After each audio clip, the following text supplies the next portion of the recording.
All right, let's talk about agua. We live in the desert. In general, be mindful of your water use. Here's your faucet, nicer than the bad boy I have in my house. If you want water to come out of this faucet, here's the deal. If you're not hooked up, no external water supply, meaning when you're driving or when you're dry camping, to get water, you must turn on the water pump. Water pump button's right here. That creates pressure, and then you have water. Without that water pump button on, you're not going to have any water. So make sure you turn it off when you're done using it, especially if you're dry camping, because it will eat up your battery. Here's your hot water heater right here.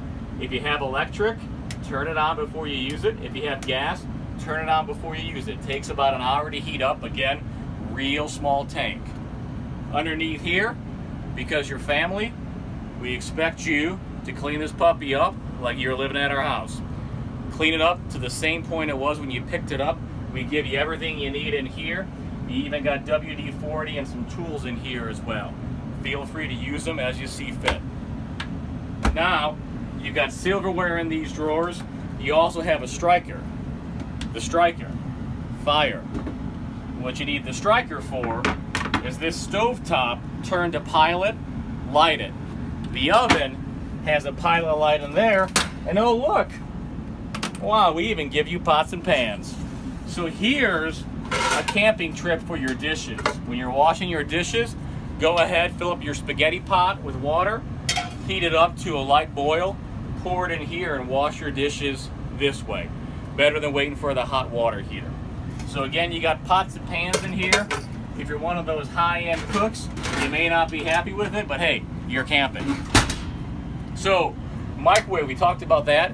If you're plugged into power at an RV site, don't need the generator. You want to heat up something when you're dry camping, kick on the generator. Let's show you over here. This here is a table. It can also be a bed.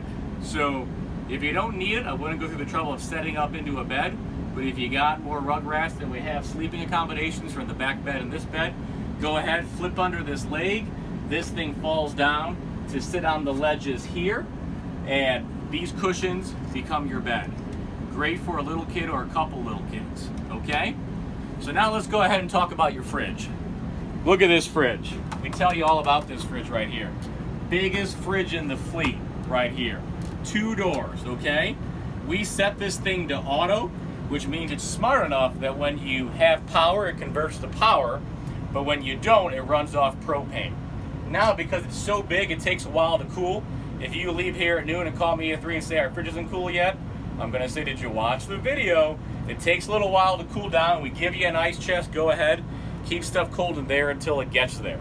Now the other thing is, as soon as you open this up, it drops a little bit temperature-wise. Takes about an hour to get back to the temperature was before you opened it. So if you're gonna be cocktailing or having sodas or waters, go ahead, keep them in